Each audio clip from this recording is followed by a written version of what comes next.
और क्यों ये एक सवाल बन चुका है कि क्या वाकई ये जंग अब नहीं रुकेगी, क्योंकि ट्रंप के समझौते के बयान के बाद इजराइल पर बड़े हमले को लेकर आज खबर है। दूसरी सबसे बड़ी बात, नेतन्याहू का ऐलान, डील के बाद भी नहीं रुकेंगे हमले।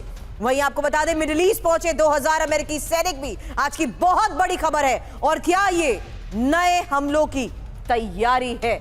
अब एक एक डिटेल, क्योंकि ट्रंप के दावों का ईरान ने मिसाइल से जवाब दिया है और ये तेल अवीव की मार्केट पर ईरानी मिसाइल गिरी है। तस्वीर के साथ साथ खबर तेल अवीव के रिहायशी इलाके पर मिसाइल हमले को लेकर, हमले से कई गाड़ियों में लगी आग की ये तस्वीर देखिए।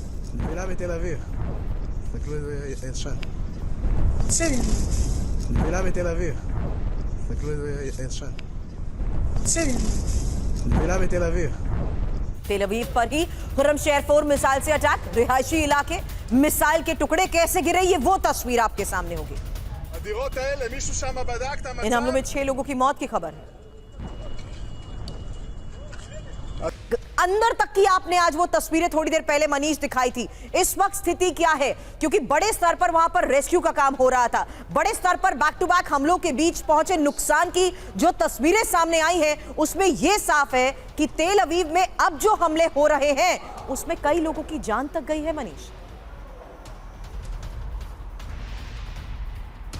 बिल्कुल सुरभि, सबसे पहले तो मैं यही कहूंगा कि बस राहत की बात यह है कि पिछले एक आध घंटे से ईरानी मिसाइल नहीं आए हैं, अब कभी भी आ सकते हैं। और वैसी स्थिति में एक बार फिर से उसी प्रोटोकॉल का पालन करना है, यानी कि सायरन बजे और सभी को बंकर में जाना है। और ये हालत केवल मेरा या मेरे कैमरा सहयोगी का नहीं है, बल्कि इजराइल में रहने वाले 1 करोड़ लोगों का है कि जैसे ही ईरान के मिसाइल आते हैं उन्हें बंकर में जाना पड़ रहा।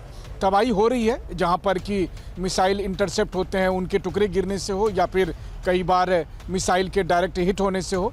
आज जब मिसाइल आई उसको इंटरसेप्ट करने की कोशिश की गई तो उसके टुकड़े 4 जगह पर गिरे, जिसकी वजह से 6 लोग घायल हुए और कई बिल्डिंग को काफ़ी नुकसान पहुंचा और उसकी तस्वीरें हम सब ने दिखाई।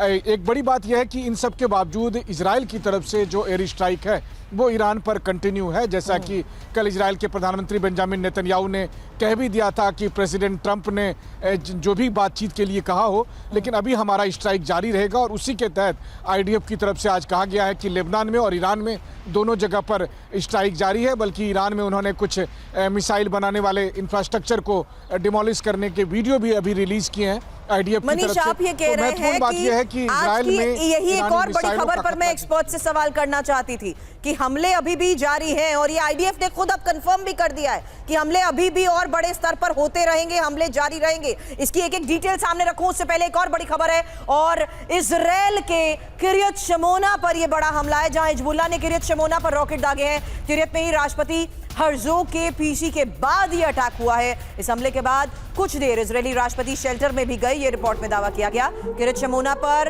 अल जजीरा की ये रिपोर्ट, जहां राष्ट्रपति के पीसी के बाद हमला और कुछ देर इजरायली राष्ट्रपति भी शेल्टर में रहे।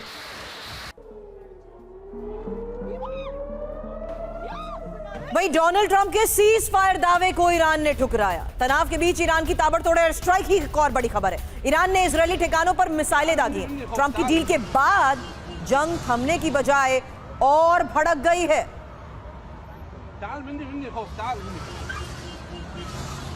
वहीं डोनाल्ड ट्रंप के दावों पर ईरान का मिसाइल से जवाब, क्योंकि आईआरजीसी ने हमले का 78वां फेज अब शुरू कर दिया है। दिमोना, तेल अवीव, एलात, हाइफा पर हमले, इमाद और कदर मिसाइल सिस्टम से ये हमले, यूएस बेस को भी नुकसान पहुंचाने का आईआरजीसी का ये दावा।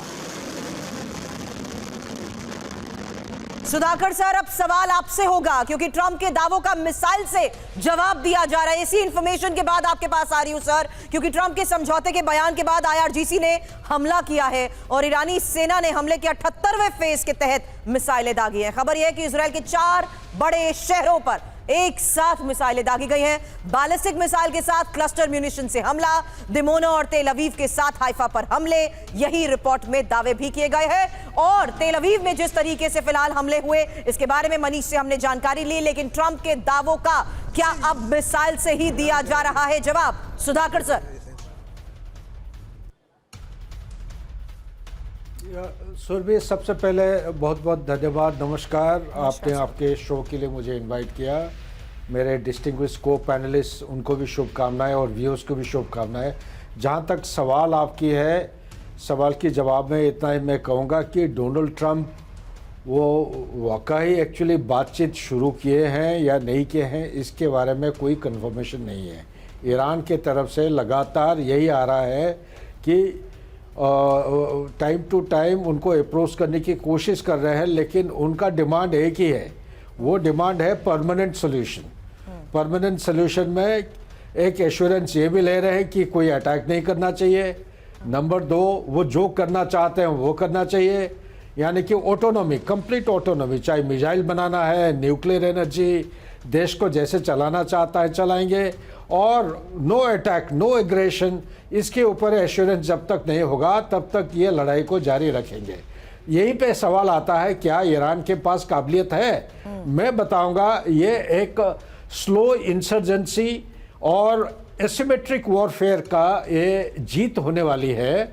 और एसिमेट्रिक वॉरफेयर का जो जीत है, पुरानी कहावत है, ये ना जीत के भी जीतते हैं, और जो कन्वेंशनल वॉर होता है वो जीतने के बावजूद भी हार जाते हैं।